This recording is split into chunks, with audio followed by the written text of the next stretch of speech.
On avait dit qu'on allait les déchirer.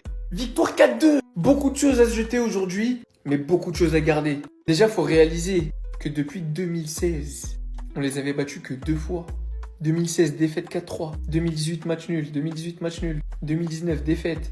2020, match nul. 2020, on les a battus 3-0, 3-3, 2-1, 2-1. C'est fou. On peut dire merci. Merci, tonton. Triplé. Il finit bien évidemment homme du match, MVP, totalement mérité, triplé dans un 4-2, bien aidé par ce monsieur. Mais j'aimerais mettre l'accent sur le match de Lamine Yamal. Et les buteurs, on s'en fout. Il fait une belle saison statistiquement. En 11 matchs, il a 6 buts, 6 passes D, alors que je trouve que sa saison, elle est vraiment pas ouf. Mais est-ce qu'on peut faire juste une petite pause sur l'investissement défensif de Lamine Yamal aujourd'hui? Il a quasiment joué latéral. Il a défendu comme un malade. D'ailleurs, c'était le cas pour beaucoup de joueurs en deuxième mi-temps, parce que la première mi-temps, ne vous fiez pas qu'aux stats, elle était largement dominée. Mais on a énormément subi. Et en deuxième mi-temps, on a subi tout simplement 0 tir cadré. Et la deuxième mi-temps, elle était tellement plus aboutie. Et grâce à tous ces efforts défensifs de Lamine Yamal, de Rashford, de Fermin Lopez, de De Jong qui fait un match de malade au milieu, on revient plus qu'à 3 petits points.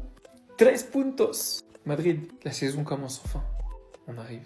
Alors ce soir, j'ai retenu 3 choses. 3 choses. Déjà, lui, vous allez le respecter. Vous allez le respecter pour de vrai. Un vrai numéro 9. Voilà, en fait, c'est un vrai numéro 9, Lewandowski. Et il le montre encore aujourd'hui à son âge. Masterclass ce soir, triplé. Il vient encore nous faire comprendre qu'on peut compter sur lui et on a besoin de lui. Deuxième chose. Pedri manque beaucoup, les gars. Et je vous jure, dans le jeu, Pedri manque énormément. Et là, ça me fait trop mal ce que je viens de voir. Il va rater l'Atlético Madrid, Alaves, Chelsea, Bilbao, et là, il a raté Celta Vigo. On n'est pas prêt de le récupérer, ça va nous faire très mal. Troisième chose, non mais franchement, notre défense, c'est plus possible. C'est plus possible. Parce que là, on joue Celta Vigo. Devant, il y a Lewandowski qui met un triplé, tout ça. Mais quand on va jouer contre une grosse équipe, on va faire quoi? On va s'en prendre 8 derrière, comme le 8-2 contre le Bayern. Là, ce soir, bon, ouais, il n'y a pas Koundé. Koubarsi, bon, il a fait des petites fautes. On a joué avec Eric Garcia. Ok. Mais le départ l'année dernière d'Inigo Martinez, ça fait mal. Les latéraux qui sont plus haut niveau, ça fait mal. T'as l'impression qu'à tous les matchs, on peut s'en prendre 4, 5. Et ça, c'est pas normal.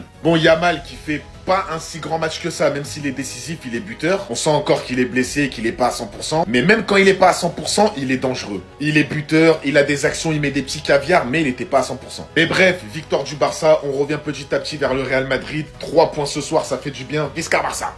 Victoire du FC Barcelone, purée. Et Iago Aspas n'a pas marqué. Ouh, Plein de choses à dire sur ce match-là, en fait. Chose anormale, alors que tout avait bien commencé. Lewandowski qui marque sur un penalty. Provoqué par Fermin, le seul milieu de terrain qui tire, qui ose, qui frappe, qui a eu un excellent volume de jeu. Il était partout agressif, c'est ça qu'on aime, Fermin. Mouah. Et là, on mène un 0, puis on couvre, on se déconcentre. Pourquoi? On est devenu quoi, le marché de Sarcelles? On est devenu quoi, la gare Montparnasse, la gare du Nord? On est devenu quoi, le Louvre? On se fait pénétrer à chaque fois. Heureusement, Lamine Yamal mettra son but. Heureusement, il mettra le 3e but, parce que la vérité, ça a été compliqué en deuxième mi-temps. Merci à Lewandowski d'ailleurs, hein. Sa place de 9, elle est indiscutable. C'est lui. Voilà, triplé ce soir Lewandowski. Merci. Yamal aussi, on n'a pas besoin de le dire. On le sait déjà. Son premier amour, l'amour du Barça. Il l'a démontré encore ce soir, presque plus que les 2 autres attaquants qu'il avait. Le petit a cherché à dribbler, alors qu'ils étaient 3, voire 4 contre lui. Parce que même si Eric Garcia était bon défensivement, offensivement, il n'a pas apporté, du moins très peu. En plus, à jouer au milieu, bon, c'était mid, hein, mais bon, c'est pas son poste, vu que Casado s'est blessé avant le match. Frenkie, ben, on l'a plus pour Bilbao. On va jouer sans Pedri, sans De Jong au milieu de terrain. Super. Le truc qui me fait chier, c'est qu'il était sur une série de matchs où il n'a pas marqué, puis on l'a laissé marquer. Et tout seul, le marquage en plus, et une passe d'ess. Bref. Puis voilà, on a de quoi sourire parce que c'est le dernier match de Chesney. Parce que là, en fait, c'est trop. Match d'Araújo au passage qui a su tenir quand même Iglesias. Rashford, il y a du mieux encore. Pour un contrat que tu veux jusqu'en 2030, t'es le meilleur passeur de Liga, t'es décisif, mais sans ballon. Et même avec ballon, là, c'était brouillon. Mais bref, on revient au Real, c'est le plus important. C'était parfait, mais il a pris le carton rouge. Vous voyez ce que ça fait? Très très loin de ce qu'on a vu aujourd'hui avec le Real Madrid. Pourtant, ça paraît évident dans un match où il y a de la place pour un numéro 9 qui peut recevoir de bons ballons, bien se positionner dans la surface. Ça nous donne un trick aujourd'hui. Ça nous donne un mec de 37 ans qui signe 7 buts cette saison en championnat, alors qu'il n'a même pas disputé la moitié des matchs cette saison. Malgré encore de grosses faiblesses défensives, dont ce but d'Iglesias d'ailleurs, qui m'a littéralement choqué au moment des fêtes, le Barça finit par l'emporter 4-2 après l'échec du Real Madrid aujourd'hui et revient à 3 points du Real Madrid. C'était l'opération à ne pas manquer de une. C'est comme si carrément on avait gagné le Classico pour rien. En continuité de 2 de Lamine Yamal qui commence bien à revenir effectivement, bien qu'il peut vraiment s'améliorer sur le dernier geste. Tout comme Rashford qui a raté ce fou 1vs1 avant la première égalisation de Celta Vigo, mais qui signe malgré tout quand même 2 passes D aujourd'hui et possède actuellement le plus grand nombre d'assists cette saison en championnat. Que ce soit le championnat ou la Ligue des Champions, ils ne vont clairement pas attendre que le Barça se perfectionne. Mais si ce Barça arrive à se perfectionner dans le dernier geste et arrive par-dessus à corriger cette erreur défensive, définitivement, parce que les alignements hauts, au bout d'un moment, faut comprendre un petit flic en fait. On pourrait peut-être reparler du Barça de la dernière saison, mais il y a encore beaucoup de boulot. J'ai gardé le meilleur pour la fin. En continuité des absences des autres, Frenkie de Jong aujourd'hui a rempli toute la panoplie attendue d'un milieu de terrain. Il a littéralement tout orchestré de A à Z. Le revoir à ce niveau-là, franchement, hein, c'est incroyable. Pour être un neuf de classe mondiale, faut être complètement fou. Triplé de Lewandowski et franchement guetter le but de vieux briscard qu'il a mis. Premier poteau, il va mettre le front et il part avec la conviction que ça va rentrer. Victoire du FC Barcelone face au Celta Vigo avec un très grand Lewandowski. Et franchement, dans ce match, on est passé par toutes les émotions.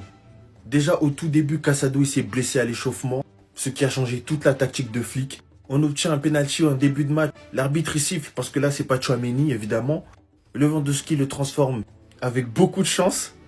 Juste après, mon frère Marcus Rashford se retrouve en 1v1. Le gardien fait une très belle parade. Et directement, ça drop. 1-2. Carrera, qui part de derrière, part à la limite du hors-jeu, couvert par Baldé. Et c'était le début de, franchement, la disaster class en première mi-temps de notre gardien. Qui tout d'abord, sur le premier but, il pouvait l'arrêter. Mais il s'est lavé les mains avec l'huile de PDG. Et sur la deuxième frappe, la balle va sur lui. Mais il décide de jouer la carte de la folie. Heureusement que Rashford s'est rattrapé dans le match. Il finit le match avec limite 3 passes D. Il centre pour Lewandowski pour son doublé. Déborde sur le côté, permet à Lamine Yamal de marquer. Et finit par permettre à Lewandowski de mettre ce but de vieux briscard de 9 de classe mondiale.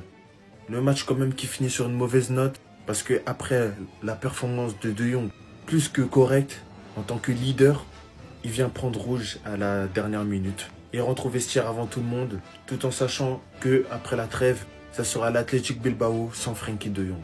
C'était Sejourinho do Brasil et dites-moi ce que vous avez pensé de ce match. Bah. Vous voyez ce numéro-là? Vous allez apprendre à le respecter. Merci Robert Lewandowski d'avoir mis du respect à ce poste de numéro 9. On le manque mais cruellement de respect. Je pense que le poste de numéro 9, l'attaquant de pointe, c'est le poste le moins respecté ces dernières années. Vous n'avez pas remarqué, on essaie de les remplacer systématiquement en créant des faux numéros 9, sachant qu'ils sont là. Qui d'autre qu'un vrai numéro 9 connaît mieux la surface de réparation? Et aujourd'hui, il l'a démontré. Pourquoi on l'appelle Robert Lewandowski? Pourquoi ce type devait avoir un ballon d'or? Robert Lewandowski triplé là aujourd'hui. Que voulez-vous de plus? Il a été très bien servi par Marcus Rashford, auteur d'un triplé. Sauf lui, c'est des passes décisives. Énormément critiqué par la communauté barcelonaise. Parce que j'ai l'impression que les Barcelonais sont assez masos. Ils se questionnent à chaque fois, est-ce que lui, il a l'ADN du FC Barcelone? Non! C'est pas ça qu'il y a à demander. Est-ce que c'est un joueur qui vous permet de gagner des matchs? C'est ça la réelle question. Et ces derniers temps, Marcus Rashford, statistiquement, vous pouvez rien dire sur lui. En l'absence de Rafinha, il essaye de provoquer. Il essaye de trouver des solutions.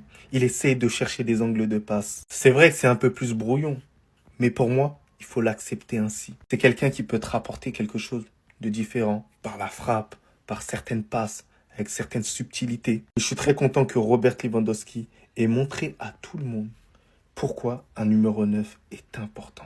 Mais quel match de Marcus Rashford. Même si Robert Lewandowski a claqué un triplé, c'est clairement l'homme du match pour moi ce soir. 2 belles passes décisives pour lui aujourd'hui les amis, et les 2 étaient pour Robert Lewandowski. Et là nous avons la preuve de ce que je vous disais la dernière fois. Marcus Rashford et Ferran Torres, ça colle pas. Robert Lewandowski, première titularisation depuis son retour de blessure, triplé. Et dans les 3 buts, 2 passes décisives de Marcus Rashford. Regardez comment il était cheaté sur son côté. Le frérot Mingueza n'a rien vu aujourd'hui, et pourtant c'est un ancien joueur du FC Barcelone, mais il n'a pas eu pitié Marcus. Et le 3e but de Robert Lewandowski les amis, est-ce qu'on peut parler de la qualité du corner de Marcus Rashford? C'était tellement bien millimétré. Franchement, après le match du Real Madrid face au Rayo Vallecano où on s'est un peu ennuyé, là le Barça vient de terminer la soirée parfaitement. La première mi-temps était un pur régal, but sur but. Malheureusement en deuxième mi-temps, le Celta Vigo avait l'air beaucoup plus fatigué. Même les sorties de balles n'étaient plus pareilles qu'en première mi-temps. Il faisait moins de contre-attaques et le Barça gérait donc beaucoup mieux. Et d'ailleurs, dites-vous que Robert Lewandowski, le Celta Vigo fait partie de ses adversaires favoris. Depuis qu'il est au FC Barcelone, il a inscrit 7 buts face à eux, 9 buts face à Valence et 7 buts face à Alaves. Cependant, malgré que le Barça revient à 3 points du Real Madrid, il y a quand même une mauvaise nouvelle. Frenkie de Jong vient de prendre un carton rouge.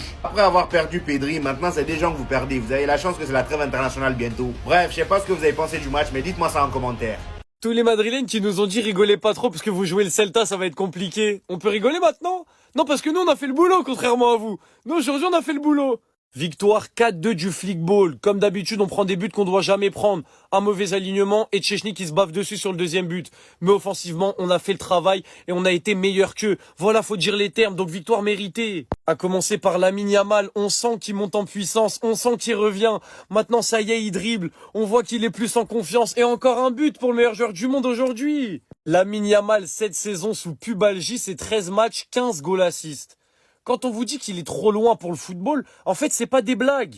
Lui, c'est beaucoup trop choquant, il aura sa propre vidéo parce que j'ai trop de choses à dire. Lui, c'est beaucoup trop choquant et il aura sa propre vidéo parce que j'ai trop de choses à dire aussi. Marcus Rashford qui continue de faire taire les rageux. 2 passes décisives aujourd'hui. Vous voulez quoi de plus? Voilà, il est impliqué sur au moins un but par match. C'est juste choquant. De Jong, match de patron, à la récupération, à la passe, dans les transitions de la défense vers l'attaque, juste choquant. Il prend un carton rouge qui est totalement pas mérité, ça me fout la mort, parce qu'il sera pas là au prochain match, alors qu'il a pondu une masterclass et qu'il doit jamais prendre rouge. Merci De Jong pour cette performance. Victoire très importante qui nous permet de revenir à 3 points du Real Madrid. Masterclass de Fermin Lopez encore une fois.